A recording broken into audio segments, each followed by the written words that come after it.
The war inside Mercedes.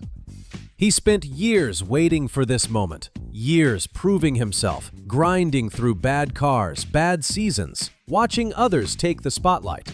And when the door finally opened, George Russell walked in like he owned the place. But in Formula One, nothing is ever that simple. Because sometimes your biggest rival isn't the guy in the other team. Sometimes he's right there, on the other side of your own garage.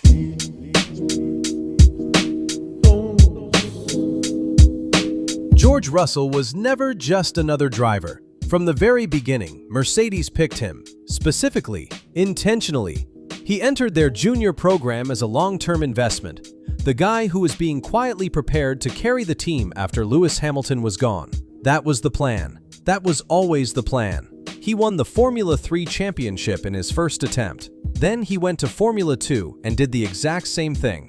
Won it, first try. But when Mercedes finally promoted him in 2019, they didn't put him in their own car. They sent him to Williams. And not the Williams of the glory days. The Williams of 2019 was a disaster.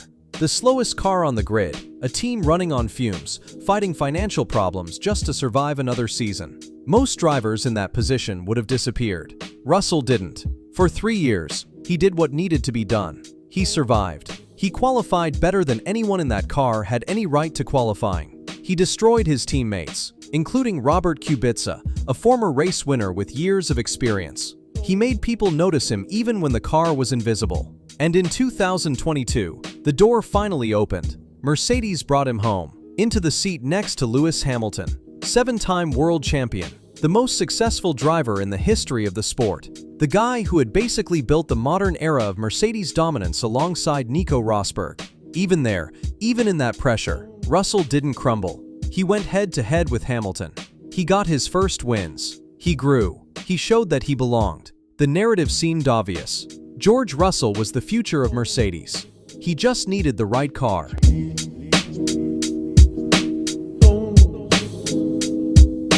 But this story doesn't actually start with Russell. It starts with a mistake.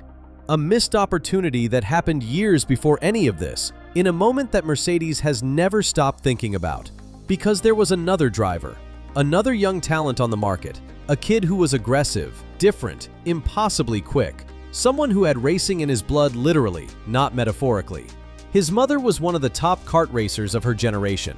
His father raced against Ayrton Senna in Formula One. The kid's name was Max Verstappen. Toto Wolff had the chance. He had the opportunity to bring Verstappen into the Mercedes program and get him into Formula One. But there was a problem.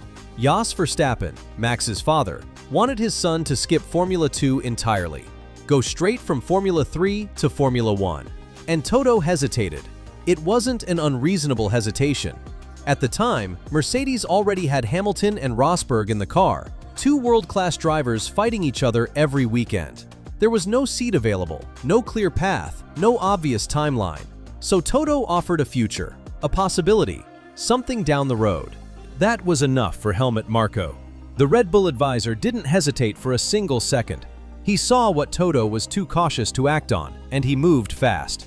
Red Bull signed Verstappen, put him in a Formula One car at 17 years old, and the rest is history that's almost too painful for Mercedes to look at. 4 consecutive world championships, victories that broke records that people thought were unbreakable. A title fight in 2021 that ended in the most dramatic, controversial way possible, with Verstappen beating Hamilton on the last lap of the last race of the season. And Mercedes watched all of it from the outside. From that moment on, Toto Wolff made himself a promise. He was never going to let that happen again. The next time a generational talent appeared, he wasn't going to hesitate. He was going to act. And then Kimi Antonelli showed up. A teenager, young, fast, charismatic. Not someone still figuring out how to race, but someone who seemed to already understand things that most drivers spend careers trying to learn. Unlike Russell, Antonelli didn't have to spend years in a bad car waiting for his chance. Mercedes moved him through the categories quickly. His karting career was nearly untouchable. His early single-seater results were strong enough that by the time he was 18, he was being considered for something that almost never happens: a direct jump to Formula One with a front-running team. And in his first season, 2025, the inconsistency was there.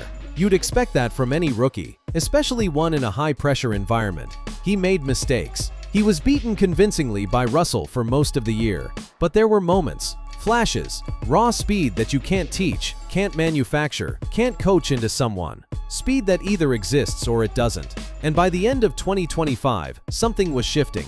You could feel it. Antonelli was starting to click, starting to win small internal battles, starting to push Russell in ways that hadn't happened before. Then 2026 arrived, and everything changed. 4 races. That's all it took. 4 races into the 2026 season, and Kimi Antonelli, at 19 years old, had 3 consecutive pole positions and 3 consecutive race wins.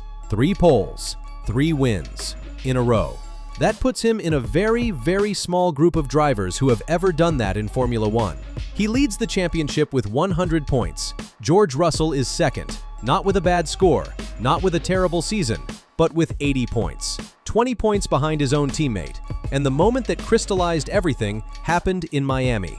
Russell was right behind him. Leclerc in the Ferrari was hunting him down, desperate for his first win of the season. The pressure was enormous. A teenager leading a race with a world champion teammate and one of the best drivers on the grid both closing in. Antonelli didn't blink. He managed the gap.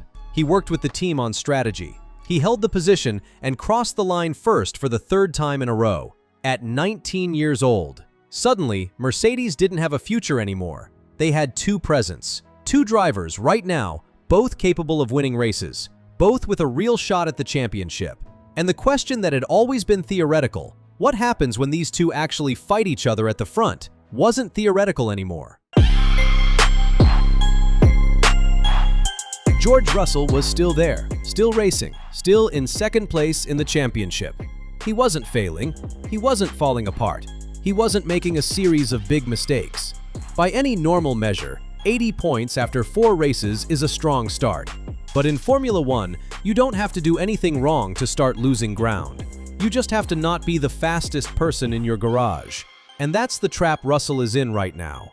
He's being beaten by the guy who was supposed to be his student, the teammate who, 12 months ago, was making rookie mistakes and getting out-qualified on a regular basis. The kid Mercedes brought in because Toto Wolff didn't want to make the same mistake he made with Verstappen. Well, mission accomplished. But now the question is different, because Russell was the chosen one. He was the guy who went through the Williams years, who proved himself against Hamilton, who waited and ground and worked and finally got to a point where he had a genuine car under him. And the moment the championship was finally real, the moment Russell could actually compete for the title he'd been building toward his entire career, Antonelli showed up and immediately made it a fight. Inside the team, perception moves fast, faster than standings, faster than points gaps. Right now, there are people in that garage who are looking at Antonelli differently than they were looking at him 6 months ago. Not as a raw talent with potential, as a driver who might actually win the championship this year. And Russell knows it. The paddock knows it. Everyone knows it. In Formula One, your biggest rival is never in the other team. He's in your own garage, looking at the same data, driving the same car, fighting for the same thing, the #1 position. George Russell spent years getting to this point, years in a slow car, years proving himself, years waiting for a real shot at the championship. That moment is here, right now. Kimi Antonelli needed 4 races to show the world that maybe he's the one who's going to take that throne first. But the season has barely started. There are still races to be run, mistakes to be made, pressure to be applied. The gap is 20 points, real but not decisive. Not yet. What happens next is going to define both of them. It's going to define who Russell actually is under this kind of pressure. It's going to define whether Antonelli is the real deal or whether this is a hot start that levels off. And it's going to define the future of Mercedes for the next decade. Because there's only room for one leader in that garage. There always has been. And right now, for the first time in a long time, nobody knows who that leader is. The war inside Mercedes has officially started, and we're only just getting to the good part. If you want to follow this fight all season long, subscribe, because we're going to cover every single move.